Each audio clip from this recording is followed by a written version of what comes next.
Hamjambo tena. Naomba ni chukue nafasi hii kuwakaribisha tena kwenye mifululizo ya mafundisho yetu katika majuma haya mawili. Leo ikiwa siku ya 3, na tunashukuru Mungu kwa neema yake. Tusalimiane tena kwa ishara. Hamjambo. Hamjambo tena.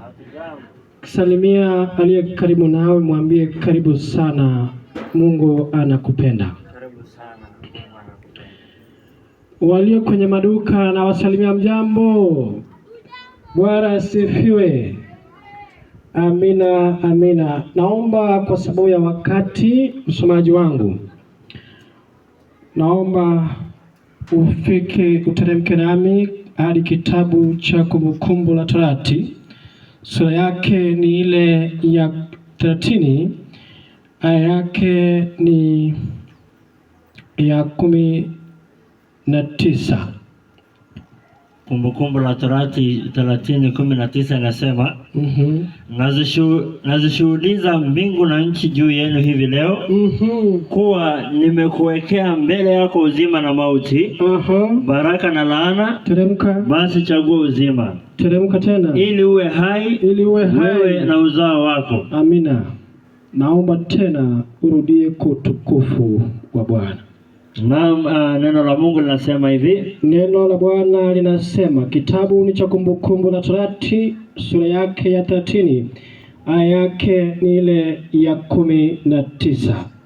Nazishuhudia mbingu na nchi juu yenu hivi leo. Nashuhudia mbingu na nchi juu yenu leo, kuwa nimekuwekea mbele yako uzima na mauti. Nimekuwekea mbele yako uzima na mauti, baraka na laana. Baraka pamoja na laana. Basi chagua uzima. Basi chagueni uzima. Ili uwe hai. Ili uwe nini? Hai. Ili uwe hai, wewe na uzao wako. Wewe na uzao wako.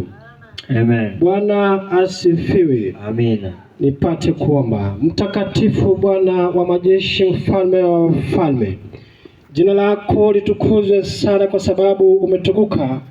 Wewe ni mwaminifu na tena ni mwaminifu tena, wewe ni mwaminifu kweli.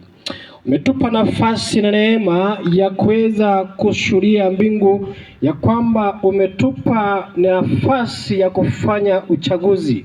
Basi tunakuomba katika vipindi hivi vyote, katikati ya siku hizi ambazo tutakuwa pamoja hapa, Mungu katupe neema ya kufanya chaguzi katika masuala mbalimbali yanayohusu uokovu wetu ambao umerahisishwa.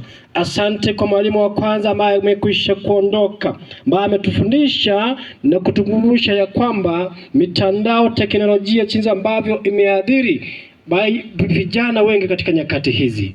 Mungu tunakuomba utukomboe, komboa maisha ya vijana, komboa maisha ya wazazi, komboa maisha ya watoto, kwa sababu ndiyo yaliyo mapenzi yako Bwana. Nami naomba kuja kwako, nashuka kabisa, nanyenyekea kabisa kwa utukufu wako. Wewe sasa pata kuinuliwa, ili mwisho wa fundisho hili la kiafya Bwana, tutoke hapa tukikiri kwamba Mungu umekuta na mahitaji yetu, na hakika tumeelewa kila ambacho tunastahili kukifanya kwa ajili ya kutunza afya ambazo unasema ya kwamba tuishi katika utukufu wako. Nimeuliza haya na poanza sasa, nitumie kwa utukufu wako kupitia kwa Roho wako Mtakatifu, na utufundishe kupitia kwa jina safi la Yesu Kristo ni Bwana na mkombozi wetu.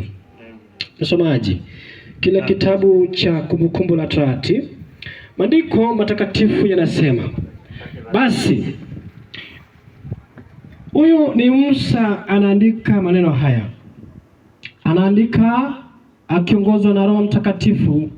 Anasema, nazishuhudia mbingu pamoja na nchi juu yenu hivi leo, kuwa nimekuwekea mbele yako uzima na mauti, baraka na laana.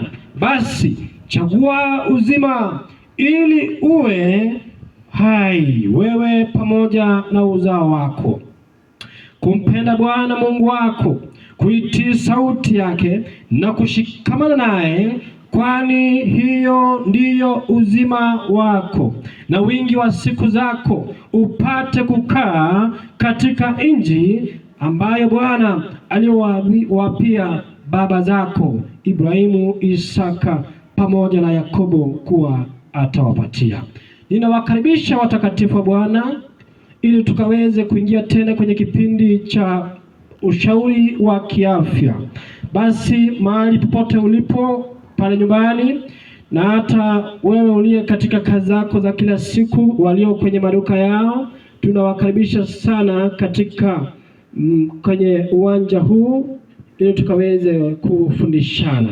Leo nitafanya jambo ambalo Mungu anakusudia tukaweze kulielewa. Tutakwenda kuzungumzia na kuelewa afya ni nini. Tutazungumza kuhusu chakula, tutaangalia tena lishe. Basi katika dakika